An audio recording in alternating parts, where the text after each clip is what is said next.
Forrest Randolph Offfield, that's where I'm going. Forrest Randolph Offield. Think about Missoula as a whole.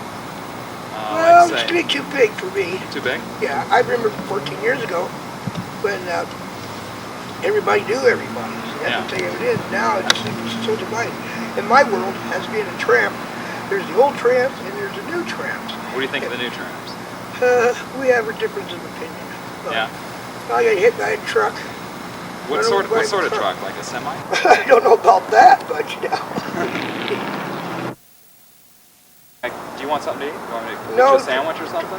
We'd have 25 cents with you so I can give you a beer. My name's Jason. Nice to meet you, Jason. You want to start asking a question? No. Tell us why are you guys here today? What's with the signs? Well, initially it started with the Bitterroot timber sales. The Bitterroot timber sales right now are the largest timber sales in the national forest in the nation. It's 14,000 acres, 60 million board feet. Wild Rockies Earth First started to do direct action. And what's direct action? It's tying yourself to trees, jumping from well, let's just say with two individuals, a logging truck was stopped on Van Buren Bridge. Two individuals tied ropes to it and rappelled off the bridge with a banner tied in between that said "Global Capitalism Kills Our Forests." Now, did they leave the banner on, or did they just rip it right down? Like, did people see the banner? Yeah, people saw the banner. 5 other people, myself included, were arrested for misdemeanor charges, disorderly conduct, and pedestrian in a roadway. And we were released, but the other 2 were not. And they're not eating right now because they're not being given vegan food. We're on hunger strike. Have they had pretty good support so far? Looks like you guys got a pretty good turnout here. Yeah, we've had a lot of good support. I mean, we've had some people that weren't too friendly, but in general, I think we've had a lot of good support. Gone over as a whole. Mm-hmm. How long have you guys been on hunger strike? It's been a couple days so far. Really? Are you starting to get hungry? I've been pretty hungry. You've been pretty hungry? That's not too bad. You've been dreaming about what? Like, you don't eat meat? So what, a soy burger with a big glass of vanilla soy milk? I haven't been thinking about food. It was set at $70,000 each, and just to put this in perspective, a man was shooting into the night that everybody was arrested. The night before everybody was arrested, the man was shooting into a neighbor's house with 9mm, and he was charged with, I believe, criminal endangerment, and his bail was set at $20,000. And I believe that shooting into someone's house is a lot more dangerous than protesting trees being cut down. Yeah. I don't know. It depends on how you look at it. It's not even just the guy. All right. What's your name? Molly Carpenter. And what are you doing here? Hunger striking in solidarity with the people inside. You're hunger striking too? How long have you been on hunger strike? Probably since 11 o'clock yesterday in the morning. It's a long time. You getting hungry? Not really, no. I'd be getting real hungry if I'd been on hunger strike since 11. Tom, are you hungry? I'm always hungry. Now, what is it that you guys are actually protesting? And again, he didn't really answer my questions. These signs are all on cardboard. Cardboard comes from trees, as far as I know. Is that soy board? Well, we pulled it out of the recycling bins. Okay. I mean, I suppose if they had soy board in the recycling bins, we would be pulling that out too. I mean, it's just reusing. We don't need sarcasm here. Now, tell us a little more about the issue. It's just another example of the foresters and the timber industries figuring out wonderful new ways and headers to go in and do the same old thing, which is, cutting the forest and scraping it bare. I mean, whether it's to, and you're against that? Yeah, whether it's to increase elk population, or it's a bug, or whether it's blister rot, or whether it's forest fire. It's just, it's like this thing that it turns all the. Is it a fungus? Yeah. Pretty sure my grandma had blister rot once. What's it do? Destroy trees? All these things are natural parts of what makes a forest an ecosystem. It's a living thing. It's the whole deep ecology thing. We just got in this conversation with this other guy that was all into, but you got to manage the forest as if it's a crop, and that's really where the great divide is, because it's not a crop. We're saying it's we're saying it's an ecosystem which is important unto itself, and they're thinking of it, or some individuals think of it as like corn, or It's not corn. no. It's different from corn. Correct. I like corn. All right. Well, we appreciate your opinion, and look for our show. We haven't got a title yet. Limbo. We're filming a skateboard video since they're so popular today. We're going to go around and see if we can get some people to show me how to actually skateboard.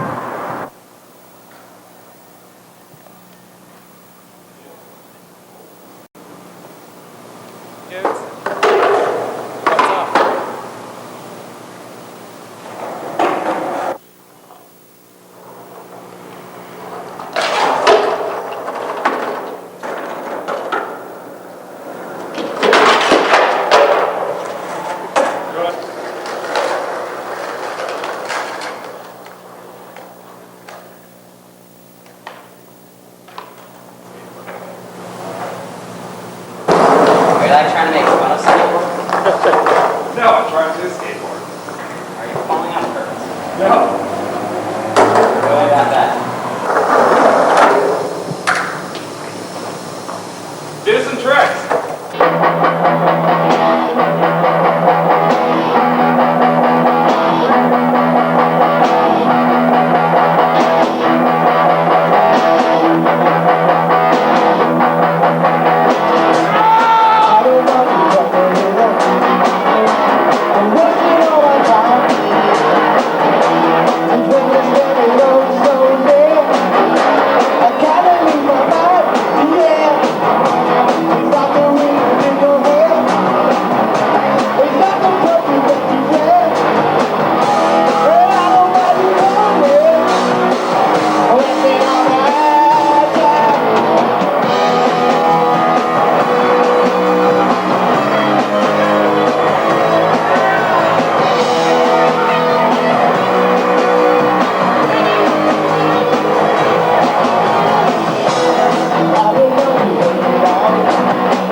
John Hinckley, Deputy Policeman.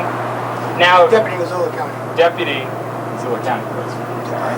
Sure. I see a lot of bumper stickers saying skateboarding is not a crime. Do you feel skateboarding is a crime? Is there any reason that we need people saying that it is not a crime? I think that's probably just some kind of a anecdote that people put out there. I feel the same.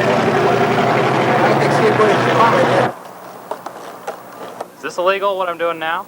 Don't you think it should be? I don't think skateboarding is a crime, I just think people need to be more aware of this surrounding when they skateboard because it's the streets of Missoula can be real busy, as you know. We don't want to see anybody get hurt. Gee whiz. You mind? It'll be real quick. Okay. And what's your name? My name's Juanita. I just wanted to introduce you to the camera. Oh. We're here with my friend Juanita. Now, Juanita, you look like a skateboarder. What? You look like a skateboarder. Do you do much skateboarding? I don't think I've ever tried it. Well, I've got something wrong with my board. I can't figure out what it is.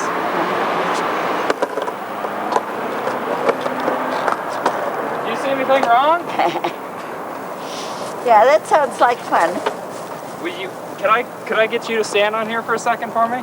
You don't have to ride. Oh, I gotta get on the skateboard. Here, I'll hold it real steady for you. What are you doing? Okay, hold your arm or something. Stand right. Now try and get the other leg up there. I got you. Oh gosh. No, Okay, I you don't have to. stand on here. Okay, it's...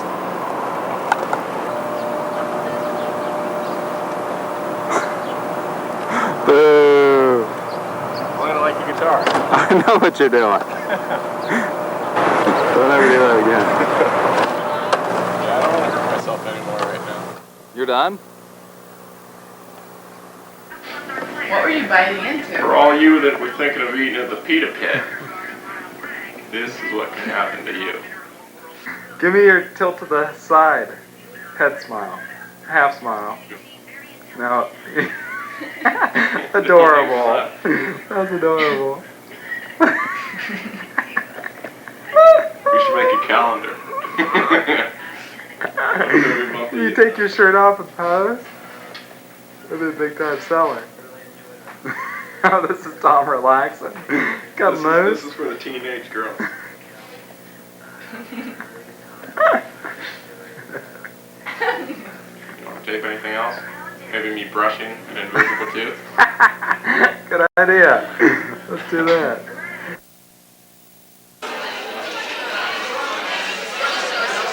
That time of night. Here's the man you've all been waiting for, Nate Odell.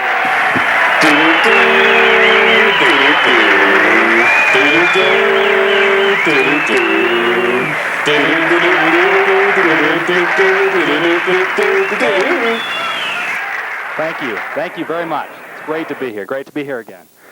Lovely audience. How are you folks doing tonight? Good to hear. Good to hear. Well, I was watching TV the other day.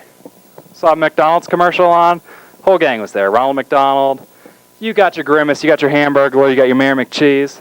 But something struck me as odd. Ronald's got a new haircut. Now, growing up, used to that big old red clown afro. Standard. He doesn't have it anymore. He's got a brand new hairstyle. It's parted on the right, combed across. Looks like he spent hours in a chair perfecting this thing. Now, I think to myself, who are the ad whistles that decided to come up with this? Who thought that Ronald having a new haircut was going to sell more burgers? They leave the same old yellow and white striped jumpsuit, the big old clown shoes, but they give him a flashy new haircut. Now that's going to sell burgers to kids. Now I've got an idea. If you want to change your image, McDonald's, how about getting rid of the creepy-ass clown spokesperson? Every time I see a McDonald's ad, it gets creepier and creepier. Case in point, I see Ronald, he's there with a bunch of kids. Now that's already pretty creepy. But all of a sudden, he starts doing magic. Like, I mean, the kids are sitting there, he's already sudden turning their rocks they're sitting on into hamburgers. But then all of a sudden, Ronald, bam, turns that free into a chicken McNugget. Bam, turns that Volkswagen bus into a box of French fries. This doesn't make any sense. Clowns don't know magic, and if they did, I don't know where I'd be, but not around any clowns. Now, I don't like clowns, but if there's anything I like less than clowns, it's magician clowns. They just give me the creeps. Is there anything that could be creepier than that? And with this clown knowing magic, you never know when he's going to snap. You never know when Ronald's going to lose it. And he's got more power than you'll ever possess. Yeah, you guys know what I mean. You know where I'm coming from. Now instead of Ronald turning your cars into hamburgers, he's all of a sudden going to be summoning the depths of hell to wipe out New York. He's going to be destroying everything in his path. He's going to be going nuts. Now, I don't want to be around when this psycho clown starts going crazy with his magic. I just don't think that's the image McDonald's wants to be portraying. You never know when a clown's going to snap, and especially when he knows magic. Now, McDonald's, if you want my advice, send Ronald back to the circus. Let him chase midgets around with bottles of seltzer and 2x4s. He has no business selling hamburgers. We've all read the book It or seen the movie, and we've all heard of John Wayne Gacy. Nobody wants a clown selling them hamburgers. You don't know where he's been, I trust him about as far as I can throw him, and if he's going to be doing magic, I trust him even less. Thank you, folks. Thank you very much. I'm Nate O. I'll see you next week.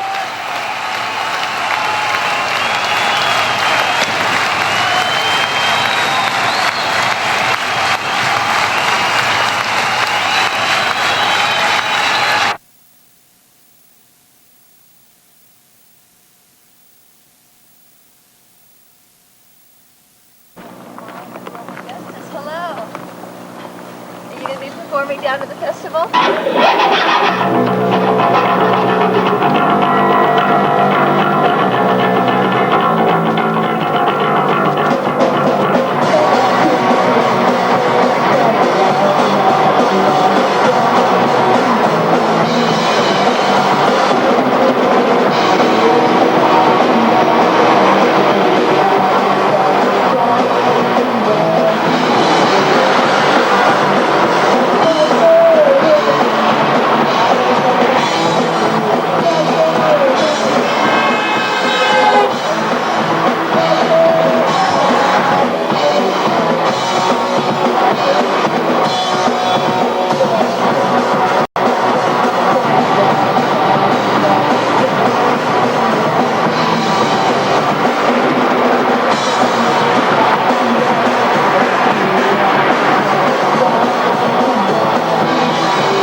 Hi, I'm actor-comedian Tom Farrell. I was watching TV the other day, and one commercial in particular struck me as kind of odd. So I decided to take time out of my busy schedule and write this company a letter. And since we need time to fill on our show, I'd like to go ahead and read this to you now. It starts off like this.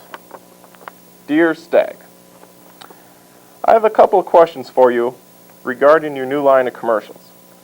Now, in these commercials, people are singing, dancing, and doing cartwheels all over the place simply because Stag is the chili that chili lovers choose most. Now, what I want to know is who is this passionate about chili, and how does this benefit me? This is the question I ask about everything. How is your product going to benefit me? Now, I'm impartial to chili. So what I would really like to know is, what is the chili that chili don't minders choose most? Because this is the chili that I would like to purchase. I could really care less about what chili made the Southern man reminisce about the way his Cajun grandmother used to cook. In fact, I think I'm going to conduct my own survey. And in my survey, nobody who does gymnastics after tasting the bold mixture of herbs and spices is allowed to vote. I will be saying, sorry guy, that is a fine handspring you just did, but I can clearly see you love chili way too much to be counted here with me. Thank you very much for your time. Sincerely, your number one enemy, Tom Farrell. P.S. I'm going to kill you. I'm going to kill every last one of you chili-loving bastards. Thank you.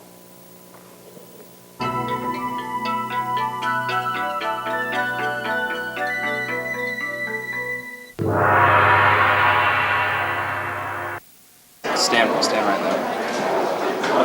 Josh, I don't know. Yeah. So are you? I think we're gonna